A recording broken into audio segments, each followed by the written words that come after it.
जब हॉस्पिटल की ड्यूटी खत्म हो जाती थी तब तानिया उसके घर आ जाती थी और लीजा आंटी के पास बैठकर हॉस्पिटल का हाल सुनाया करती थी। कभी कभी तानिया के मम्मी पापा भी आ जाते थे और लीजा उन्हें देखकर खुश हो जाया करती थी। अरमान को भी उनकी फैमिली अच्छी लगती थी और वो तानिया का तो शुक्रगुजार था कि वो इस तरह उसे सपोर्ट देती थी, वरना तानिया जितनी स्मार्ट और काबिल थी, हजारों लड़के उसकी राह में आंखें बिछाए रहते थे। अरमान यही सब सोचता हुआ अपने कमरे में आया और तानिया के बारे में सोचता हुआ अपने मोबाइल से खेलने लगा और अनजाने में ही वो उस फोल्डर को खोल बैठा जहां उसने अपनी प्रियतमा की तस्वीरें छुपा कर रखी थी। आज इतने दिन हुए थे यहाँ आए उसे, पर उसने कभी इस फोल्डर को ओपन नहीं किया था, क्योंकि यहाँ रिद्धिमा और उसकी शादी की तस्वीरों से लेकर उनके महाबलेश्वर तक की सारी यादें कैद थी। अरमान की नजर दुल्हन बनी रिद्धिमा पर चली गई और वो एकटक उसे देखता रह गया। फिर एक एक कर सारी तस्वीरों को देखता रहा, पर रफी साहब के गाने के हर एक शब्द सच थे। जो बात तुझ में है तेरी तस्वीर में नहीं, रंगों में तेरा अक्ष ढला तू न ढल सकी, सांसों की आज जिस्म की खुशबू न ढल सकी, तुझ में जो लोच है तेरी तहरीर में नहीं, तहरीर में नहीं। अरमान का वही हाल था। उसका दिल रिद्धिमा की तस्वीरों को देखते हुए उसे देखने के लिए, उसकी बातें सुनने के लिए मचलने लगा था, पर ये तो अभी असंभव ही था। इसलिए उसने वीडियो का फोल्डर खोलकर वहाँ रिद्धिमा के गार्डन में पक्षियों को दाना खिलाने और उनसे बातें करने का जो वीडियो चुपके से लिया था वो देखने लगा और बरबस ही उसके होठों पर मुस्कान तैरने लगी। रिद्धिमा तो चिड़ियों से ऐसे बातें करती थी मानो वो सब समझ रहे हों। एक दिन तो हद ही हो गई थी जब एक कबूतर घायल हो गया था। वो बगीचे में घूम रहा था और बिल्ली ने उसे पंजा मार दिया और रिद्धिमा ने ऐन मौके पर पहुंचकर वहां उसे बचा लिया। रिद्धिमा कुछ दिनों तक उस कबूतर की खूब सेवा करती थी और साथ में उसकी बात भी किया करती थी। रिद्धिमा जब उससे बातें करती तो उसे ध्यान ही रहता था कि आसपास कोई है या नहीं, और अरमान ने इसी मौके का फायदा उठाते हुए उसके वीडियो बना लिए थे। अरमान ने साउंड तेज किया और उसे रिद्धिमा की मीठी प्यार भरी झिड़की सुनाई दी जो वो उस कबूतर को दे रही थी। सोना, मैंने आपसे पहले भी कहा था ना, इस तरह अकेले बगीचे में नहीं घूमते। अभी आपको ठीक से उड़ना नहीं आया ना? छोटे हो आप अभी तो बिल्ली के हाथ से कैसे बचोगे? वो बिल्ला बड़ा शैतान है, मौके का फायदा उठाना कोई उससे सीखे। देखा ना कैसे आपके पंख नोच डाले। अब आप मेरी बात मानोगी ना? अरमान अचानक हंस पड़ा और बुदबुदाया, आई लव यू रिद्धिमा। तभी उसे याद आया कि वो अब शायद ये बात कभी भी रिद्धिमा से नहीं कह पाएगा और उसकी आंखें अनायास ही भर आई। वो अपनी आंखें पहुंचते हुए दूसरा वीडियो देखने लगा, क्योंकि पता नहीं क्यों आज उसका मन बार बार रिद्धिमा की बातें सुनने का कर रहा था। ये दूसरा वीडियो महाबलेश्वर का था, जहाँ सबने मिलकर वहाँ के मशहूर झरने के पास घूमने का प्रोग्राम बनाया था। वहाँ पर झरने से निकलती नदी की धारा में उन्होंने नौका विहार का प्लान बनाया था, पर रिद्धिमा इतनी डरी हुई थी कि लग रहा था उसकी जान ही निकल जाएगी। उसी समय अरमान को पता चला कि वो पानी में जाने से डरती है। मुस्कान, जो एक अच्छी तैराक थी, रिद्धिमा को पकड़कर खींच रही थी और रिद्धिमा ने खुद को बचाने के लिए एक पेड़ को कसकर पकड़ लिया था और चिल्ला रही थी। रिद्धिमा को ये ध्यान भी नहीं था कि अरमान उसका वीडियो बना रहा है। अरमान ने वीडियो बनाने के बाद खुद ही आगे बढ़कर उसे मुस्कान के टॉर्चर से बचाया था।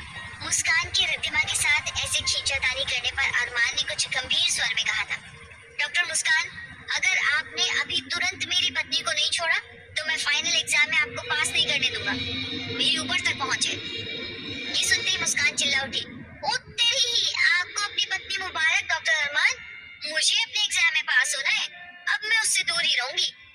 ये सब सुनकर सब हंस पड़े थे और अरमान भी मुस्कुराने लगा था।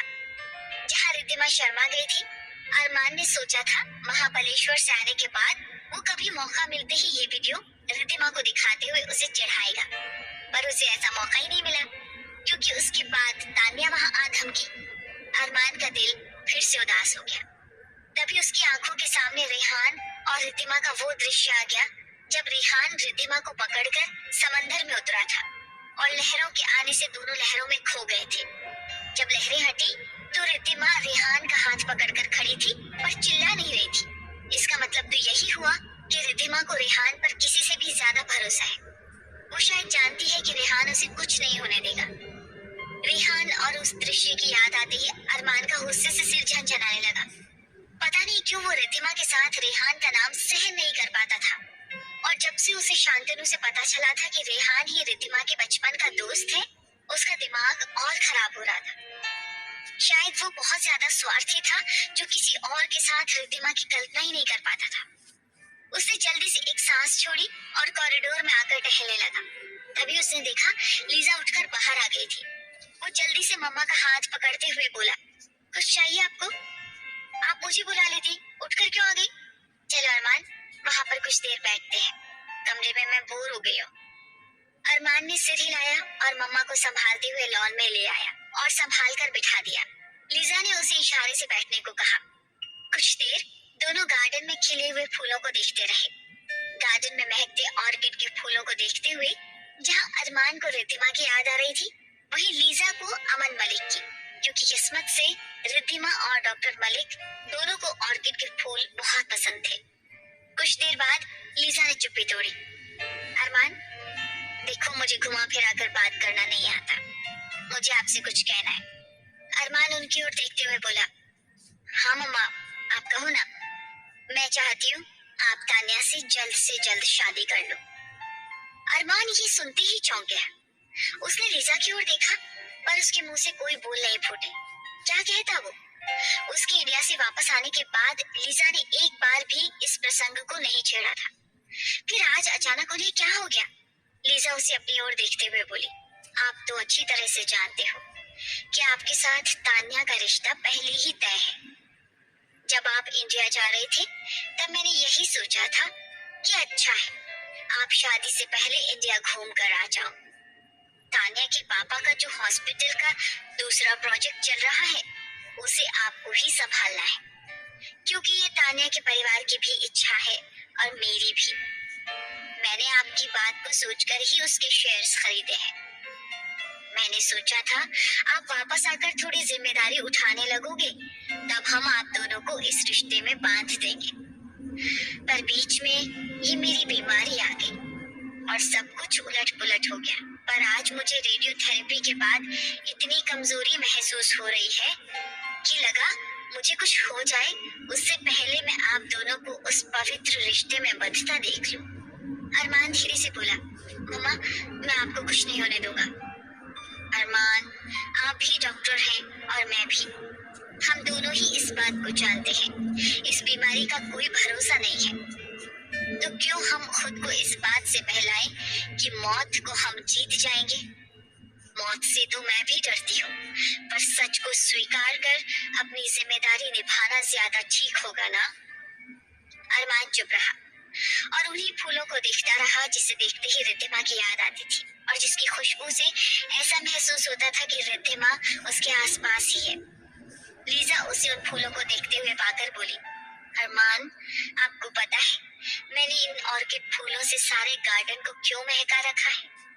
अरमान ने ना में सिर हिलाया तो लीजा बोल पड़ी, हम जिसे बहुत प्यार करते हैं, उसकी कोई भी निशानी हमें उसके अपने पास होने का एहसास कराती है। और मैं आपके पापा से बहुत प्यार करती थी। उनसे बिछड़ने के बाद उनकी पसंद के फूल और उनकी निशानी आप मेरे जीवन का सहारा बन गए थे। जब भी मैं आपको देखती थी और इन फूलों से भरी गार्डन में आकर बैठती थी, तो मुझे लगता था आपके पापा मेरे पास हैं। अरमान ये बात सुनकर चौंक गया। उसने भी बचपन में यहाँ आने के बाद पापा को बहुत मिस किया था, पर मम्मा को कभी भी पापा के बारे में बात करते हुए नहीं सुना था। वो बोल पड़ा, फिर आपने उनसे रिश्ता क्यों तोड़ लिया मम्मा? लीजा थोड़ी देर चुप रही, फिर उदास स्वर में बोली, मैं कभी भी उनसे रिश्ता नहीं तोड़ना चाहती थी और शायद वो भी नहीं। पर क्या है ना बेटा, हम दोनों को पता था हम साथ नहीं रह सकते। उनका यहाँ आकर रहना पॉसिबल नहीं था और ना ही मेरा वहां जाकर रहना, और ऐसे हालात में दूरियां बढ़ने लगती हैं।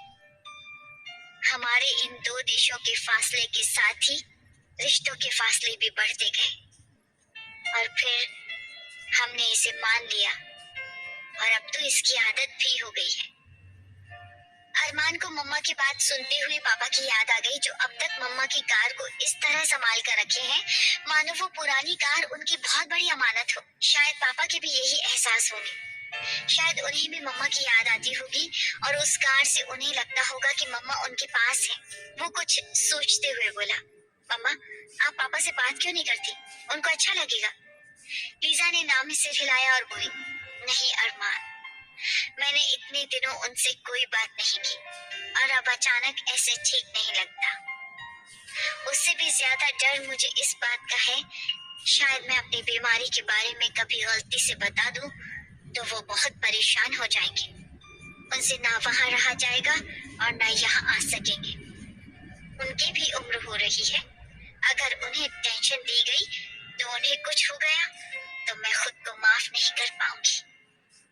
अरमान उस बोझिल वातावरण को हल्का करने की कोशिश करता हुआ बोला, आपके ठीक हो जाने के बाद हम एक बार इंडिया घुमाएंगे मम्मा। पर मैंने तो कुछ और सोच रखा है अरमान। क्या? सच्ची बताऊं अरमान, मुझे उनसे मिलने का बड़ा मन कर रहा है। इसलिए मैंने सोचा आपकी शादी के बाद उनको मैं खुद फोन पर बताऊंगी और उन्हें कुछ दिनों के लिए ही सही यहाँ आने को कहूंगी। वो ना नहीं कर पाएंगे। अरमान ये सब सुनकर खड़ा हो गया। वो सोच ही नहीं पा रहा था कि अगर मम्मा ने तानिया से शादी की बात पापा को कही तो पापा क्या कहेंगे। वे तो जरूर रिद्धिमा से उसके रिश्ते की बात बता देंगे और मम्मा तो जीते जी मर जाएगी। उसने जल्दी से कहा, मम्मा प्लीज आप पापा से ऐसी कोई बात मत करना। क्यों लेकिन? तेरी शादी से उनको क्या प्रॉब्लम हो सकता है? और तानिया भी तो तेरे पापा से मिल चुकी है और कह रही है कि मलिक अंकल बहुत अच्छे हैं और उनसे तानिया की बहुत अच्छी दोस्ती हो गई है। तानिया है भी काफी अच्छी लड़की, किसी का भी मन मोह लेती है। तो तेरे पापा तो खुश ही होंगे ना। अरमान को समझ नहीं आया कि क्या कहे, पर उसे किसी तरह से मम्मा को रोकना था, इसलिए वो धीरे से बोला, मम्मा आप बुरा मत मानना। असल में पापा चाहते हैं कि मैं वहीं पर शादी करूं और वहीं उनका हॉस्पिटल भी संभालूं। मेरे यहाँ आने की बात पर वो दुखी हो जाया करते थे, इसलिए मैंने उनसे झूठ बोला कि मैं कुछ दिन में वापस लौट आऊंगा। लीजा ये सुनकर कुछ देर उसे देखती रही, फिर बोली, मुझे इसी चीज का डर था अरमान। तभी मैं सोचूं आप वापस आने के बाद किस सोच में रहते हो। तो क्या आप भी इंडिया वापस जाना चाहते हो? नो मम्मा, बिल्कुल नहीं, नो। आप ऐसे सोच भी कैसे सकती हैं? मैं यही पला बढ़ा हूँ और मुझे तो ये जगह और आप ही ज्यादा प्यारे हो। ये सुनकर लिसा के चेहरे पर खुशी की लहर तैर गई। वो भर्राए स्वर में बोली, मैं जानती हूँ मैं शायद स्वार्थी हूँ, पर मेरे पास और कोई चारा तो नहीं है ना अरमान बेटा। अरमान उठता हुआ बोला, आप स्वार्थी नहीं हो, बहुत प्यारी हो। अब चलिए अंदर, वरना ठंड लग जाएगी। अरमान लीजा का हाथ पकड़कर अंदर ले आया और उन्हें बेड पर लेटने में मदद करने की कोशिश की और एक लिहाफ ओढ़ाकर जाने ही वाला था कि लीजा बोल पड़ी, तो मैं लीजा के पेरेंट्स से बात करूं? अरमान ये सब सुनकर रुक गया।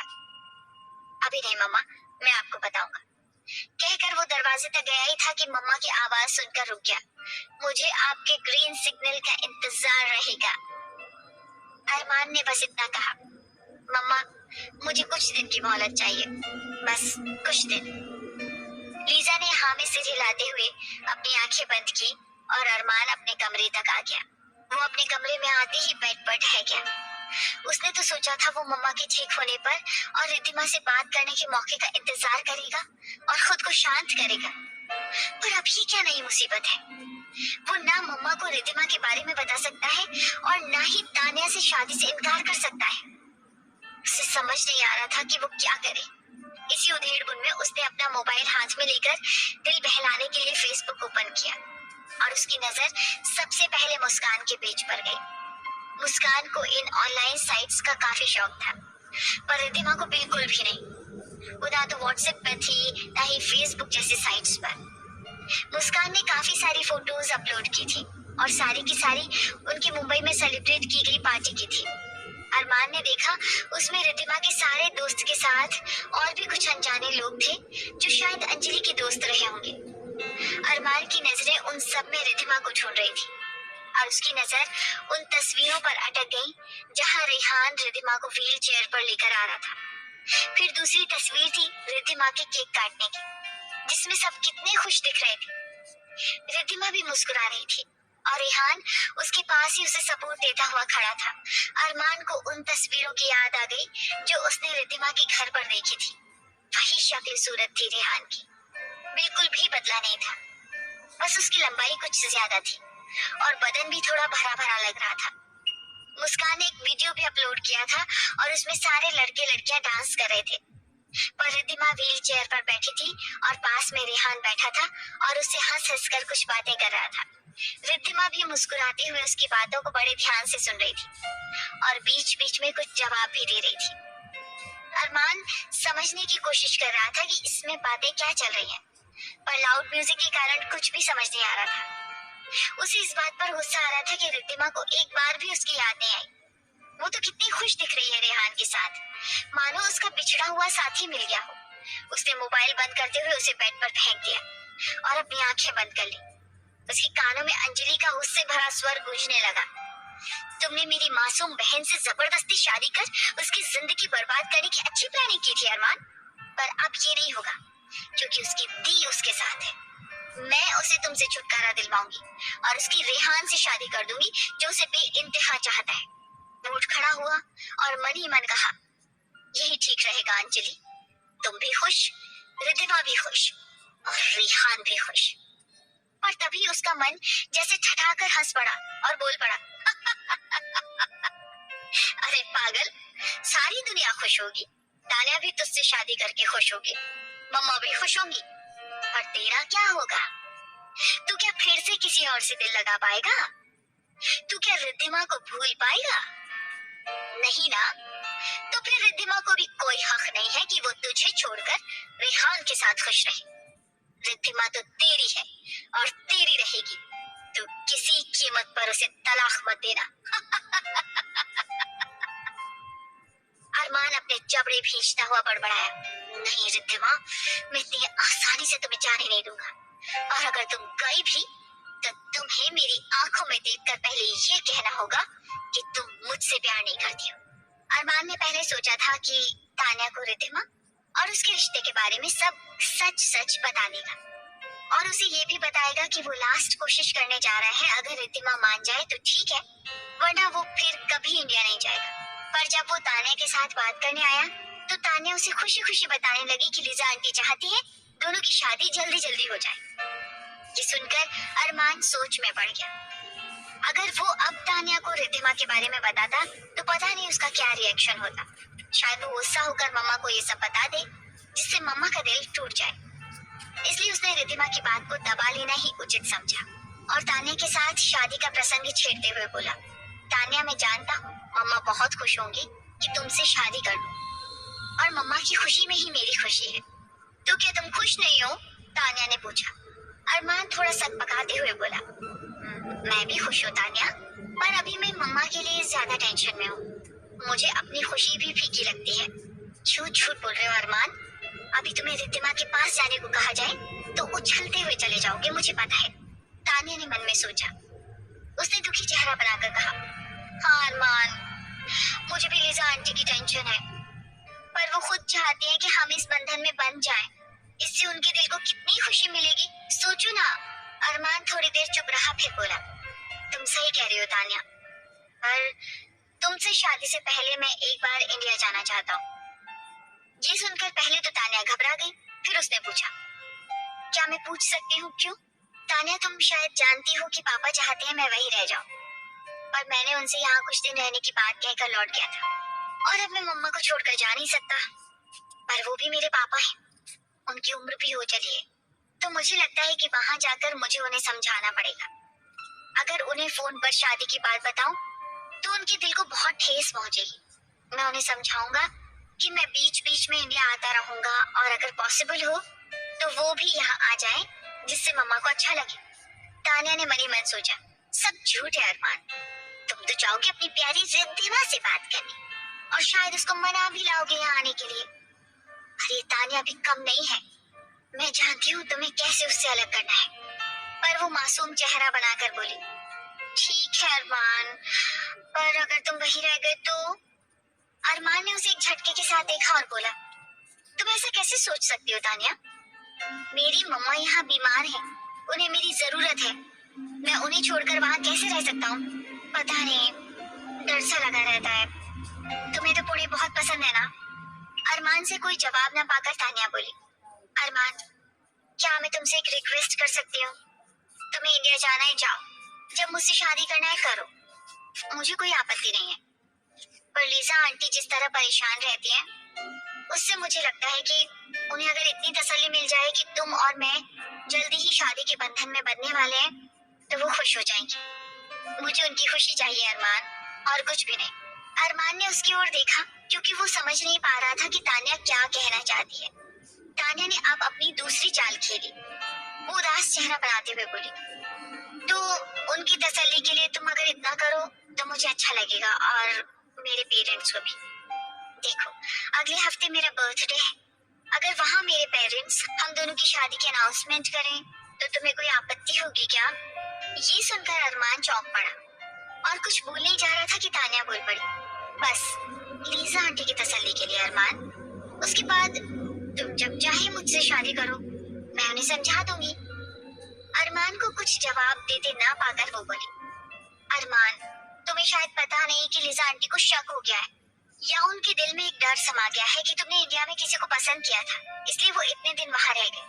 अगर तुम इस तरह शादी से इनकार करते रहो तो इसका असर उन पर बहुत बुरा पड़ेगा और वो अंदर ही अंदर घुटती रहेंगी।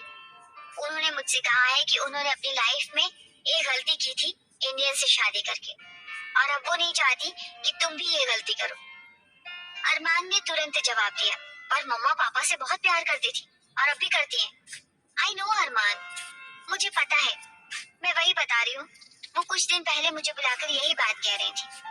वो कह रही थी कि अगर मलिक अंकल से उनको प्यार नहीं होता तो वो अपनी लाइफ में अब तक आगे बढ़ जाती, पर यही प्यार उनके गले का कांटा बन गया और उन्होंने अपने जीवन में किसी और को आने ही नहीं दिया। साथ ही अंकल के साथ भी नहीं रह पाई क्योंकि उन्हें यहाँ रहना था और अंकल यहाँ नहीं आने वाले थे। अब तुम्हारे साथ भी ऐसा हो वो नहीं चाहेंगे। अगर तुम ऐसी हालत में इंडिया जाना चाहोगे तो वो कभी परमिशन नहीं देंगी, पर अगर तुम हमारी शादी के अनाउंसमेंट के बाद जाओगे तो वो कुछ नहीं कहेंगी। मैं उन्हें समझा दूंगी कि तुम अंकल से बात करने के लिए गए हो। अरमान को लगा कि तानिया ठीक कह रही है। अगर उसने तानिया से शादी पर रजामंदी ना दी तो मम्मा भला किस भरोसे या किस लिए उसे इंडिया जाने देंगी? तानिया ने खुद कहा है कि शादी के अनाउंसमेंट के बाद अरमान जितना चाहे समय ले ले, और यही अरमान के लिए ठीक रहेगा। अगर सब कुछ ठीक हो गया तो वो रिद्धिमा के बारे में तानिया को बताकर उसे माफी मांग लेगा, और तानिया बहुत समझदार लड़की है, वो समझ जाएगी। उसने कुछ सोचते हुए कहा, ठीक है तानिया, पर मेरी भी शर्त रहेगी यही कि जब तक सब कुछ ठीक न हो जाए तुम्हें इंतजार करना पड़ेगा मुझसे शादी के लिए। तानिया खुशी खुशी हाँ कहते हुए अरमान से अचानक लिपट गई और उसकी गाल को चूम लिया। अरमान पहले तो सक पका गया, फिर तानिया को खुद से अलग करते हुए बोला, प्लीज तानिया, मुझे ये सब पसंद नहीं है। जानती हो, इसलिए तो तुम्हें चुना है। मुझे भी हर लड़कियों से लिपटने वाले लड़के पसंद नहीं है, और सॉरी, अब शादी के बाद मैं ही तुम्हारे करीब आऊंगी। अरमान कुछ बोला नहीं, पर उसके दिल ने कहा, जिसके करीब आने के सपने तू देख रहा है वो तो तुझे शायद भूल ही चुकी है अरमान। पता नहीं कब और कैसे ये दूरियां मिटेंगी और फिर से तुझे अपनी वो दुनिया वापस मिलेगी जहाँ तुम और रिद्धिमा होंगे।